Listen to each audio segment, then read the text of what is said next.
Hi, this is Anthony with MakeWeirdMusic.com, and I have Courtney Swain with me, all the way from Rhode Island. Courtney, thank you for joining us today.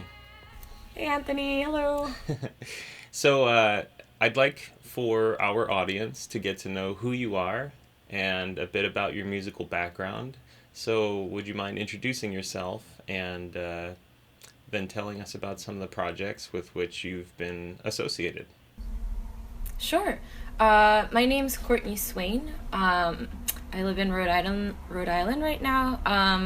And my main big project is I do lead vocals and keyboards for Berklee, which is a Boston-based sort of art rock, experimental rock band. I also perform in Ben Levin Group, which Ben Levin was on Make Weird Music recently. But he's a wonderful guitarist, and he also plays guitar in Berklee. And I also have a solo project that I have mainly been pursuing as a RPM challenge kind of capacity, where I kind of go and record all my ideas in 1 month, sort of as a challenge to myself to just put it out there without judging, just sort of put it out there and see what happens kind of project. So those are my main things. And you sing and play keyboards and anything else? No, I wish I played a guitar or something, but I don't.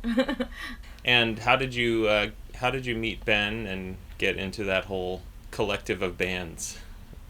I was at Berklee College of Music in Boston at the same time that Ben was, and Berklee has really changed over the last 5 or 6 years. They have a bunch of new buildings, and they have a nice new cafeteria. It's full of sunlight now, but before it used to be in this this basement 2 floors under below ground level, and no one got service, and it was really dank, and everyone would just go there and talk to each other, and it was sort of like a forced meet people. It wasn't forced, but anyways, that's where we met. And Ben was a year ahead of me, and his roommate was Vince, who's the producer of our bands, and he kind of had a huge community of people, and that our group of bands sort of grew out of that.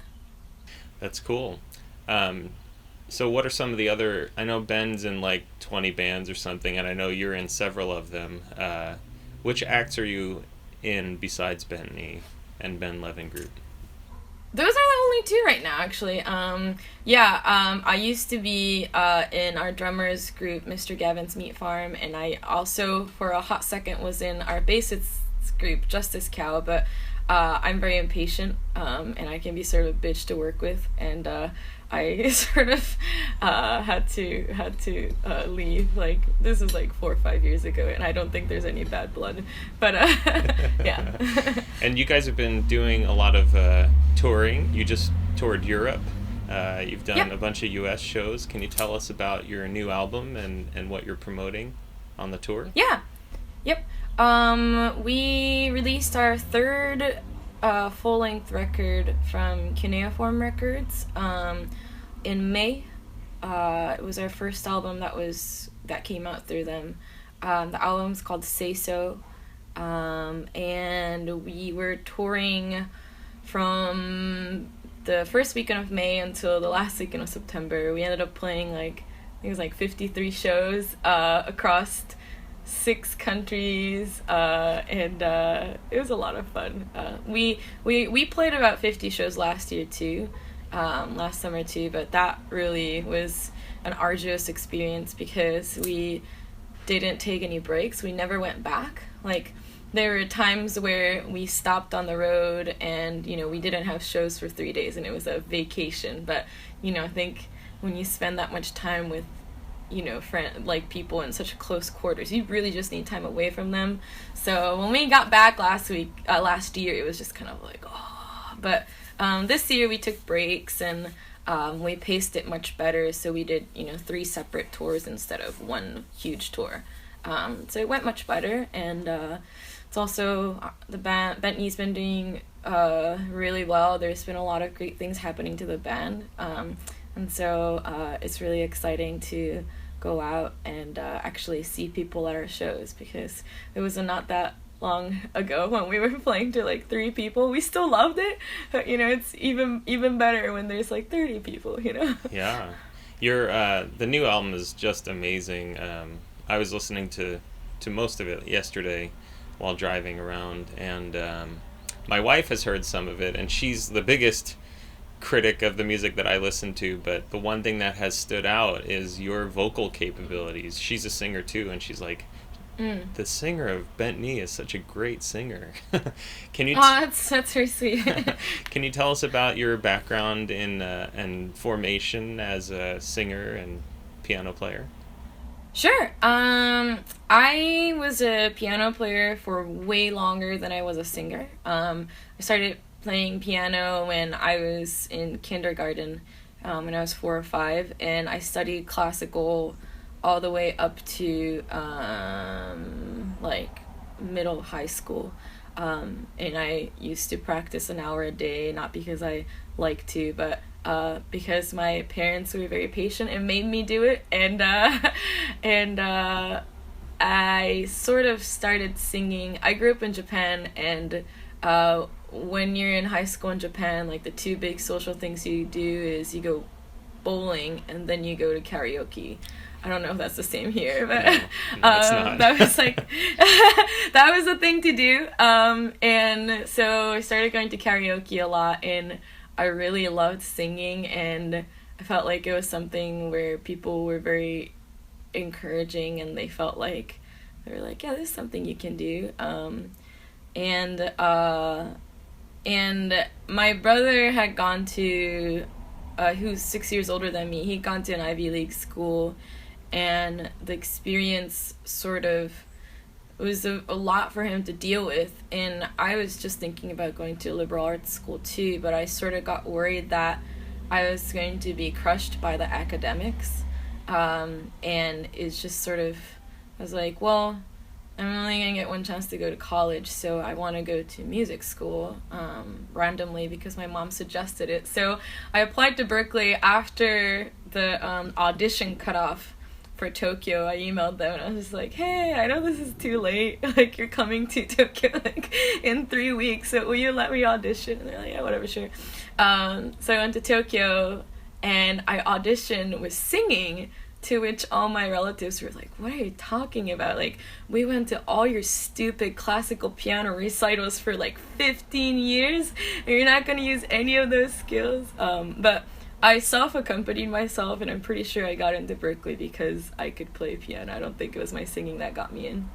And then I got to Berklee, and my first class, they were counting off. They were like, all right, we're going to play this song. And I didn't know this was 2 and 4. So I was like, why do I keep coming in a beat before everyone else? I'd be like, I never went that moonlit skies, I never went that. And I was like, I don't know anything. And so it was a real awakening for me, because my parents didn't really listen to jazz or anything besides Led Zeppelin and Cream and Creedence Clearwater Revival or Mozart and Bach and Beethoven. So I was learning all this, and I was trying to sing and learn to sing better, and it was sort of a real downer. I just kind of got really depressed at my ability to sing because I just had no formal instruction. The only thing I had going for myself was that I had good pitch, so I could sing everything in tune, but my tone was not very good. I was not doing it in like a healthy way, and also I think Berklee's voice department tends to gravitate towards supporting more people who have like a big R&B kind of, pop diva kind of voice, and I really don't have that yet, or I also wasn't really interested in having that type of tone, so I ended up just sort of feeling like an outcast. But I my large part of my development as a singer really came from working with Ben in a way, because the reason Ben and I started collaborating was he wanted to do an improvised choir, sort of like what Bobby McFerrin was doing essentially with his singers, where but Ben wanted to do it with his guitar and a group of singers, so he would be like, let's sing in the color of blue. And I was there with a couple of my friends, and I thought, I was like, this guy's cool, like this, I get it, and I felt like no one else did, so I told him, dude, we should pursue this connection. And then we started writing, and in that process, when we started recording, I started sitting down with myself in like a practice room with a microphone, and I would, record and then listen back and be like, no, this is not right, this is not right. So I would just keep doing it until I thought it sounded exactly the way I wanted to. And I think that's the real way that I kind of learned how to sing and to really develop my style, was just sort of through like this feedback loop of need and, what I wanted to sound like. Yeah. That's great. And do you have other responsibilities in the band than just performing? Like, do you help write the songs? Yeah, we all write together, even the lyrics. So someone will bring in sort of a seed of a song, and then we'll sort of pull it apart and sort of re-expand it into like this thing. And things come in at different degrees of doneness. So sometimes it will be an entire song with all verses, sometimes it will just be an idea, sometimes it will be a song with one verse. But I there's three that mostly contribute the songs. It's Ben and our bass player Jessica and myself. So I try to write and bring in some stuff that would be good for the band. I also do a lot of like the emailing kind of stuff. The violin player Chris and I have been doing a lot of the admin side work, which luckily, now that the band is gaining more interest, is sort of being offset a little bit with some outside help, which is great. Yeah. Absolutely. Can you tell us about how much growth you've seen with this new album? I'm seeing it pop up all over Facebook and Twitter, and I know I follow you guys, but it seems like you're getting lots of rave reviews. Like, can you tell us where you were before this album, and what do you think happened as a result of it, and why? Yeah, that's a great question. I think I would actually take a step back further to talk about why this album happened, in a way, if that's okay. Go for it. I think when we put out Shiny Eye Babies on November 11th in 2014, we were invited to do Converse Rubber Track sessions at Q Division in Somerville, Massachusetts. And so we recorded a version of Leak Water, which there's a version on Say So, which is the newer one, but this was like the first song that we'd already finished off the new album back in 2014. So we tracked that, and then we had this big meeting, and Shiny Eye Babies was the first time we got like a real press hit. We were actually going to release it in July, but the Needle Drop, Anthony Fantano, featured it, and then we got this like explosion of attention, and we were like, oh, this is what it means to get a press hit.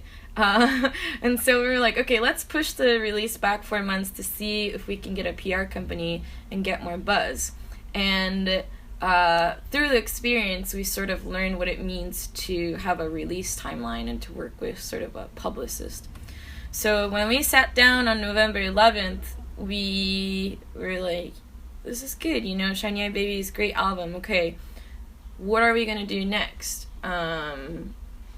And we laid out this timeline of when we wanted to have the music done and, you know, what we wanted to accompany the release, like music videos or a PR agency or a label, all this stuff. So it was very much kind of like a planned, like deadline-focused production, as opposed to Shiny Eye Babies, which took like 2-3 years because we were learning to write with each other, and there was no sort of like deadline. It was just like, it will be done when it will be done. So we wrote really, really hard in the beginning of 2015. Vince and I were commuting up from Providence to Boston to rehearse, and, you know, we would be in Boston like 2-3 nights a week. And I remember just kind of like, winter is exhausting in New England too, just because there's just so little daylight and it just gets really dank. And it was really hard to finish the album, but we did. And then we played 50 shows of that album, just sort of like trying it out in front of audiences to see if it works. And after we got really good at playing it, we went in and recorded it right after we got off of tour. And we were so good at playing the songs that it took us one day to finish basics. So we got at the studio and they set up until like, you know, like 11 or noon or 1. We got all the sounds, and by like 9 or 10 we were done tracking all 10 songs. It was pretty crazy. And right around that time, this guy called Anil Prasad who has a great online music blog called Interviews. You probably know about it, but he found out about us and posted about us, and people started hearing about us. And Anil was sort of like, why aren't you guys, like, why isn't more stuff happening for you, pretty much. And he connected the dots so that we were able to work with Cuneiform Records. And Cuneiform has been around for about 2 decades, maybe more. I forget. And they have a really close following of people who are really interested in what they do. They're not a big label, but they're like a really honest label that is really built on relationships. So when we got signed to Cuneiform, even before we started, we were anywhere close to releasing the album, we started just seeing like more people at our shows. People were just interested just because Cuneiform was interested.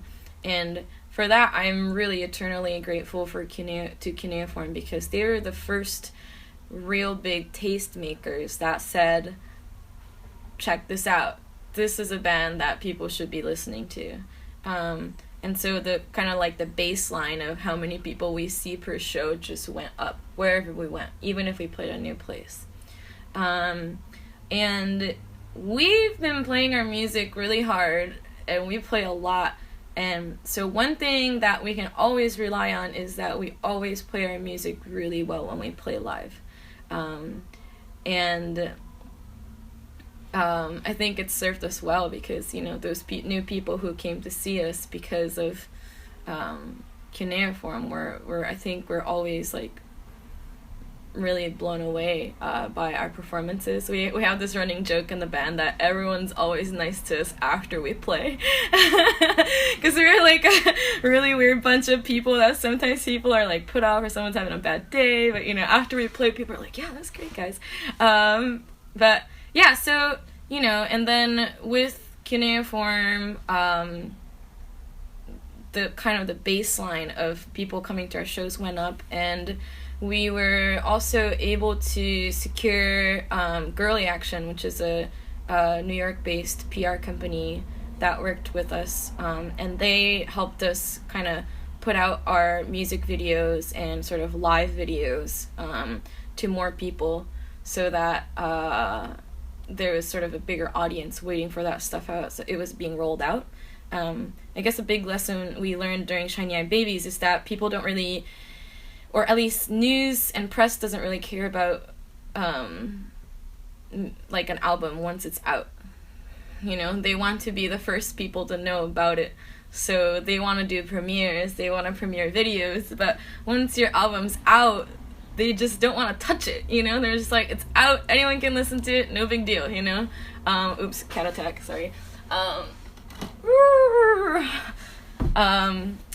And so, but with Girly Action, they have a lot of firepower, and the biggest thing that they got us was the Wall Street Journal feature. We had a write-up in Wall Street Journal, and this was huge. It's actually still been huge as we're working with more people, and as we're working towards our next album, because I guess Jim Facili, the writer who did the article, is just this guy who's like one of those like really well respected writers, and I guess a lot of people try to get him to like write this, please. So, you know, he doesn't, and so a lot of people sort of turned heads at the fact that he wrote this piece on us. And again, you know, that was like one of those things that kind of bumped like our baseline of how many people are showing up to shows. And the biggest thing that happened recently, on the heels of Say So, and after all the touring, was that we got an opening slot for Dillinger Escape Plan's final tour. And that really bumped it to the next level, where we were just seeing people from a different demographic too, because for this whole year we've been receiving a lot of love from the prog community. They're so wonderful, and like it's funny because they always, every time we play a show, there's always like this one older person in the back, and they all joke about like, yeah, I'm that old guy in the back, you know. And they're so easy to spot, but they're just so kind to us. But we were also, you know, we being young, and we never thought of ourselves as prog. You know, it was kind of a concern where, like, are we gonna get stuck in prog? Like, is that a thing? And then the Dillinger thing happened at perfect timing, and so we're seeing a lot of younger people. And it's interesting now going on to the Facebook page of Bentley. It's a different experience because I have no idea who the people are that are talking about us. It's not just our friends and our moms and dads and uncles and, you know, aunts. It's like actual, like, you know, people who I don't know. Yeah. And they sort of treat us as such too. You know, when we put out something, like, people will be like, oh shit, new Bentley. You know, it's like, it's really exciting that that's happening. Yeah, so that's sort of how it feels on this end. Yeah. So tell me a little bit about how growing up in Japan has influenced your songwriting and your musicianship, and what that brought to your Berklee experience.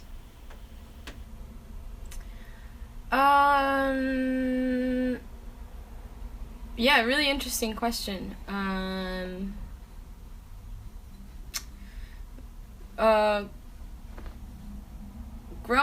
I think it's sort of hard to say what it really is because I don't have the experience of not growing up in Japan, you know?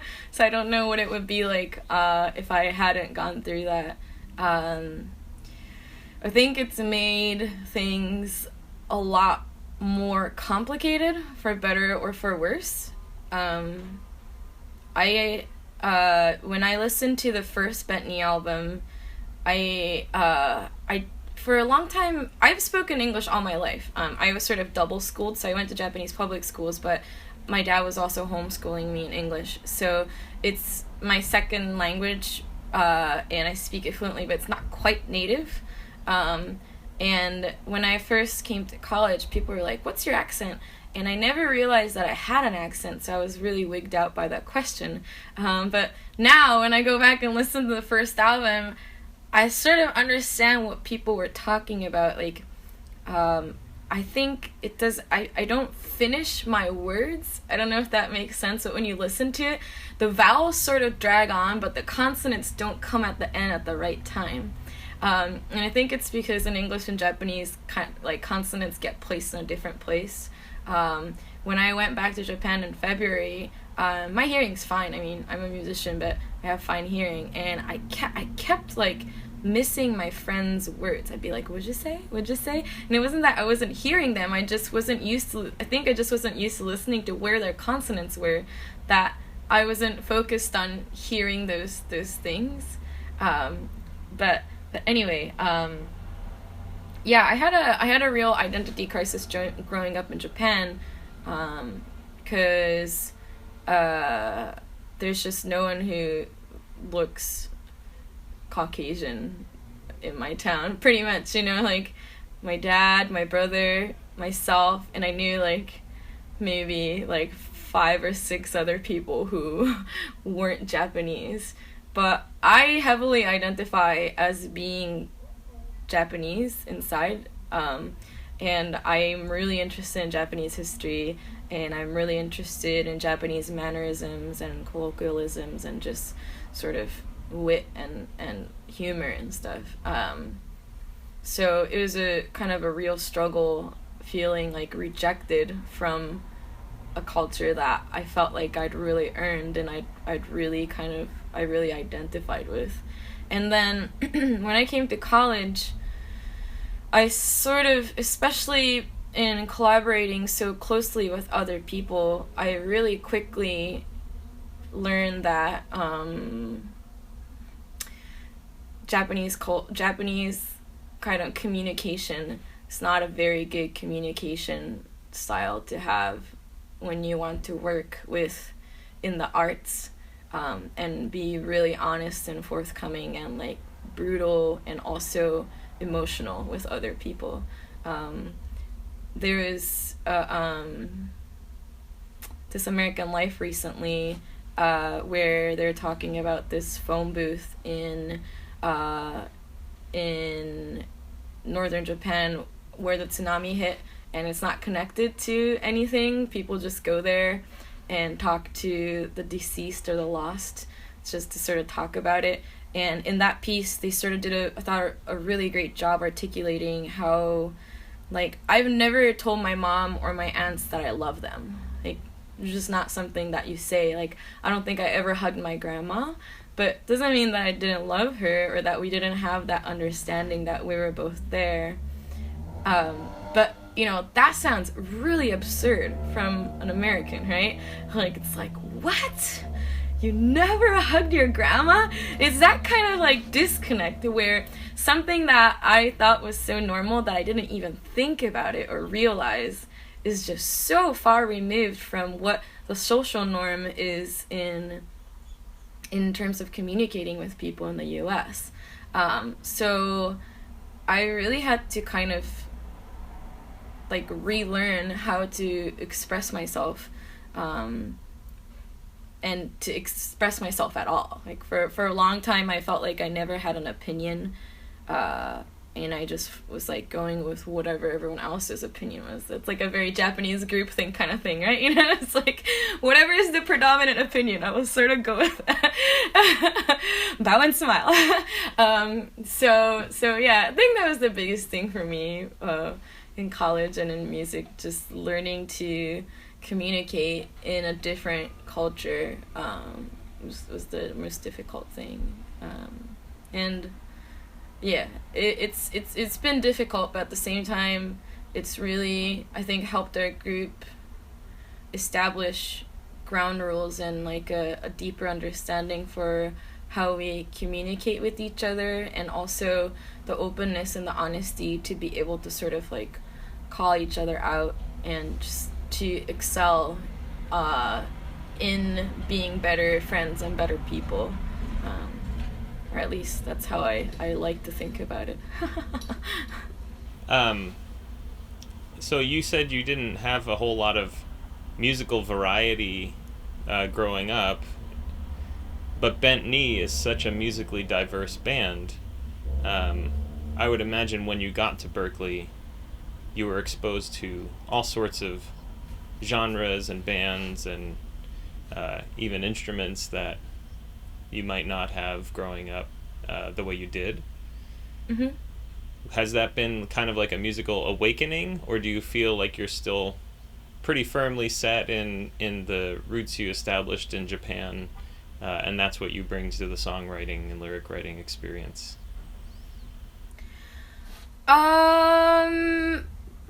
No, I think I've definitely moved on from my roots. I think they're still very important albums to me on an emotional level.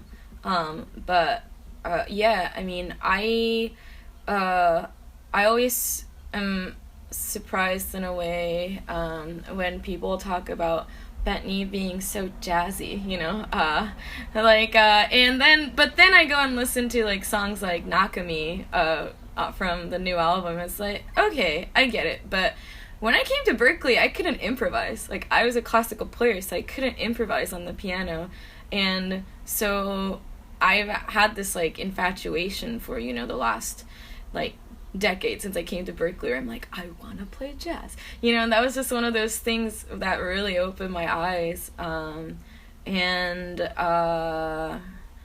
I think a lot of my musical awakening is really fueled by Ben and our guitar player and Chris, our violin players, listening. I'm not a very good music listener. I'm definitely a music I'm a music performer. That's what I love doing. I love performing music. I love writing music after that. And then at the end, I like listening to music. That sounds really sad. But I just realized, like, there, especially with Bentley growing, there are people who are listening to Bentley because they love listening to music, right? And I've never really had that experience where I'm just like, I'm listening to music hungrily, like looking for something new. Like, I get tired of my own playlists or my own albums all the time, because the way I listen is I'll pick a couple, like, you know, I'll find something new and then I'll listen to it until I just stop listening, and then I just won't listen to music for a while. So in times like that, you know, I and the way I find new music a lot of times is through Chris, who is an avid music listener. He's always listening to, he's always reading like NPR. He watches all the Tiny Desks, and, you know, he listens to Song Exploder, you know, great podcast, and stuff like that. And, you know, through him, I have been exposed to, like, Sunlux, who's We Are Rising, I think, the RPM album he did, I think is really cool. That was a really big influence. And then Ben also, whenever he gets into something, he just really digs deep, and his influences show very clearly on the musical writing side of Bentley. So in a way, if Ben gets into something, it's just inevitable that you are going to know that album really, really well, whether you like it or not. And you also kind of get the whole commentary and the discussion of, you know, what is really happening, and what is the significance of this texture, and what is kind of like the historical, like, where did this come from kind of thing. You know, you end up really breaking it down. So that's where I get most of my musical awakening. Yeah, my biggest influences right now are Esperanza Spalding, and Fiona Apple. And I guess one influence that I haven't been able to, like, not get rid of that it's bad, but one influence that I just is still, like, sticks with me is a Japanese artist called Shina Ringo.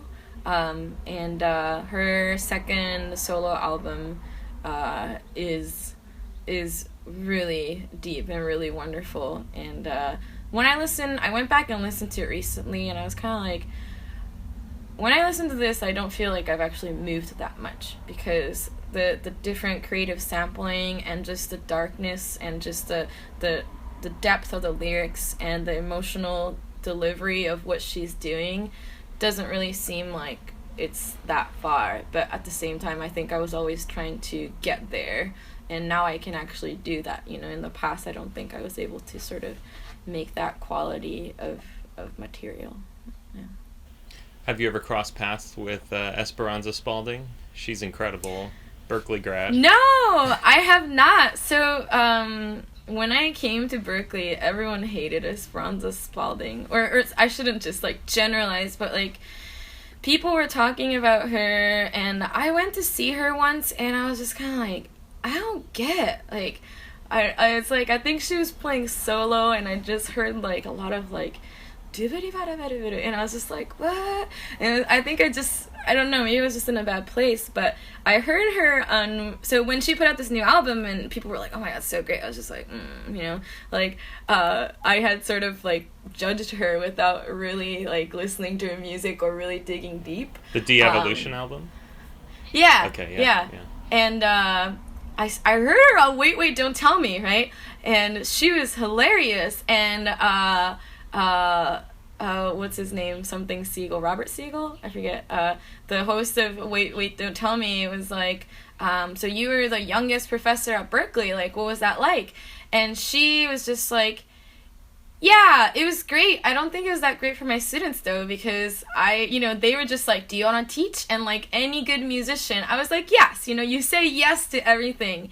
And when she said that, I was that makes sense. I have definitely, as a musician, walked into things that I'm way underqualified for, just because someone offered it, and I was yeah, I'm gonna do this, I'm gonna rock it, and I was so impressed that she just owned up to it, and she's just so relaxed about it, and then I just went and listened to her album, and I was wow, this is crazy.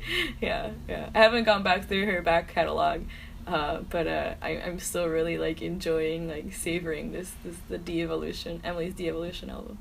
Yeah, there are so many great songs on several of her previous albums. Just really, I do encourage you to invest in it. It's extremely different from the De-Evolution album, but okay, really good stuff.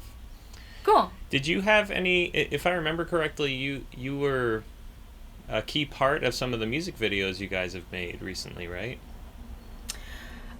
Yeah, I was involved heavily in the Good Girl video.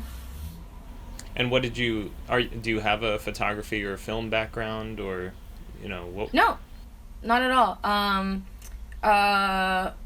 So as Bentley, we tried to do a music video for our first album, and we actually tried to do two.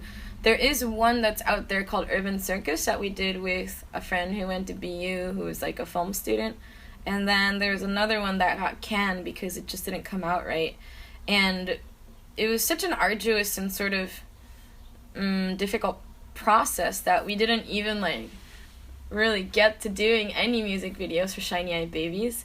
And I think it was just because we tried to apply the same concept of writing music to writing a music video, and with writing music, the difference is that we're able to articulate and sort of make an example of our ideas really well, so that it kind of makes sense to each other, what we're trying to envision. A lot of times if you say a musical idea, it sounds so stupid, and so we have this rule in rehearsal where we always have to try everything. You just have to try it. You can't just be I hate it, you have to be try it and then try to build off of it instead of just slashing it down. And with music videos, I think the problem was that when we discussed it all together, no one could really articulate their ideas fully without relying on other videos or sort of ideas or imagery. So we just weren't on the same page about what we wanted to do, but we would do the same thing with music where we would hodgepodge ideas. So it would be okay, let's put Gavin's idea here because it's so great, and then we'll switch back to the main idea, which was, Jessica's idea, and then we'll put Courtney's idea here, and we're trying to create this Frankenstein, and it wasn't working. So when we were trying to do videos for Say So, this was in December and January of this last winter, and my mom is a dancer, and she has a nonprofit sort of dance and arts kind of a thing organization in Fukuoka, Japan. And I was going back to Japan in February, and we've always sort of like joked about collaborating, you know, like as long as I can remember when I was, you know, when I started playing piano, my mom would be like, oh, you know, like one day we'll collaborate, la la la. And it was just like this running joke, and I was just like, no, this is really something I want to do. And I had actually brought it up to her when we were thinking about doing a video for In God We Trust from Shiny Eye Babies. And I just sent her an email, this was like a couple years back, and she called me back on FaceTime, and she was crying because, like, she was so overwhelmed by just, like, the emotion of, like, someone seeing her as a dancer and, like, respecting her art, because she's not a lifelong dancer. She started later in, like, in her 30s and 40s, more as like a health thing, and then she got really got into it. But you know, she's older now, and she does more admin and organizational stuff than actual physical dancing. So, you know, seeing that, it was kind of like, wow, this is really something that means a lot to my mom. And so when I was going back to Japan, I really wanted to do a video with her, and I thought Good Girl would be really great because I wasn't sure how many resources I would have when I would go to Japan. So I was trying to think of something that could really just rely on her dancing and not a lot of props. And I just sort of wrote the storyboard myself, and I sent it to everyone for feedback. But my approach was just like, I'm gonna make this the best I can, and I'm gonna hope everyone likes it. Like, I don't want to do the process that we've been doing where we sort of hodgepodge ideas, because I think I have a really good vision for this, and I just want to try making it a thing. My mom being in the arts, she has some great connections, so we were able to find a really good videographer, and who also did the editing, and also lighting and sort of like stage tech kind of guy who provided the lighting and like the smoke machine, which makes everything better for the shoot. And yeah, we did it in Japan, in this sort of like empty gallery space that's in the same building as my mom's office, and also sort of in the backyard of one of my mom's best friends who has a house in the mountains. And it was about that shoot. If you go towards the end, and when you see my mom dancing in nature, she has this wig on backwards, and she's wearing like barely nothing, and it was like February in the mountains with like, you know, like ice melt, and she's dancing in this, and you know, myself and the two videographers are like wearing these like heavy coats, and we're just sort of like walking around and like weeping at how cold our feet are, because like we're like, you know, in this water. And of course the first thing that happens when my mom starts dancing is she just like slips and falls into the water, and we're like, oh shit. But she was just like in a different plane where she didn't even feel cold. She was like, it doesn't bother me. And it also sort of like made me realize I have that thing too, where when I start performing, I have this switch that goes on, and I just go to a different place.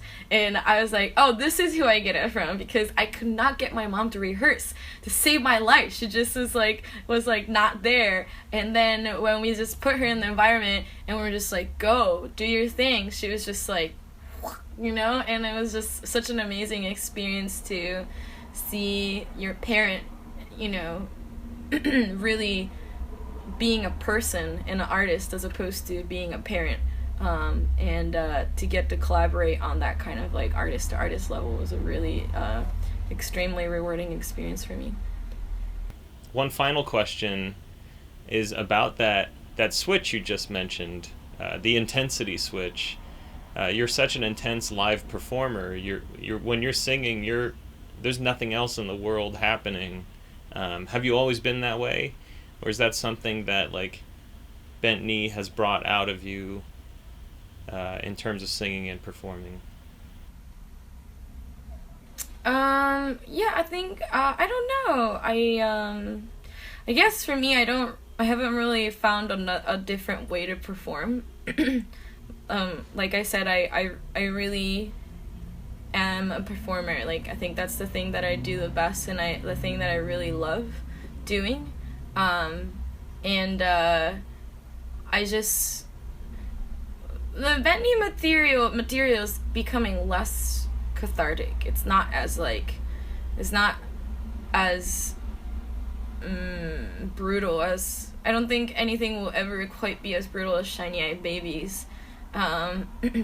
Like save for some tragedy that I hope won't happen. But Shiny Eye Babies we wrote right as we were graduating college, and it was just like a really tumultuous time where we weren't sure what was gonna happen with our lives, and where we were working really hard on the band, but nothing was really happening yet. And it's a lot of emotional stuff, and I felt like it just had to be delivered that way. It wasn't really a conscious decision I made. It was just something that I've always done. Yeah. Yeah. Cool.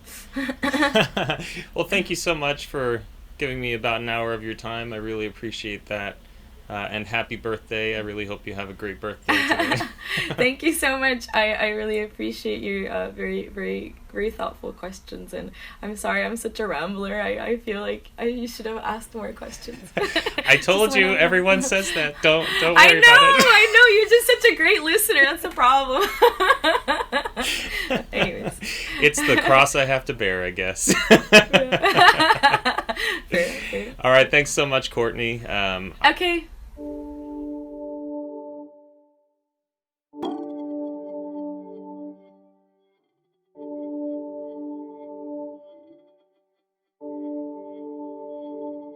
Come near. Leave your heavy cloak riddled with lies by the door. Its weight won't trouble your shoulders no more. Deep sigh. We have all made sacrifices, but I cannot read signals I don't speak.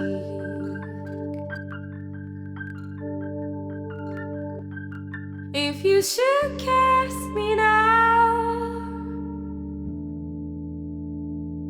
I would not recall.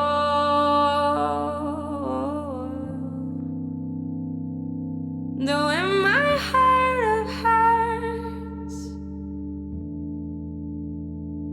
I know it'd be wrong.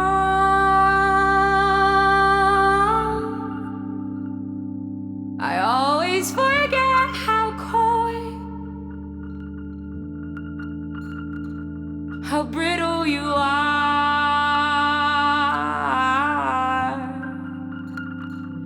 Standing behind your flag,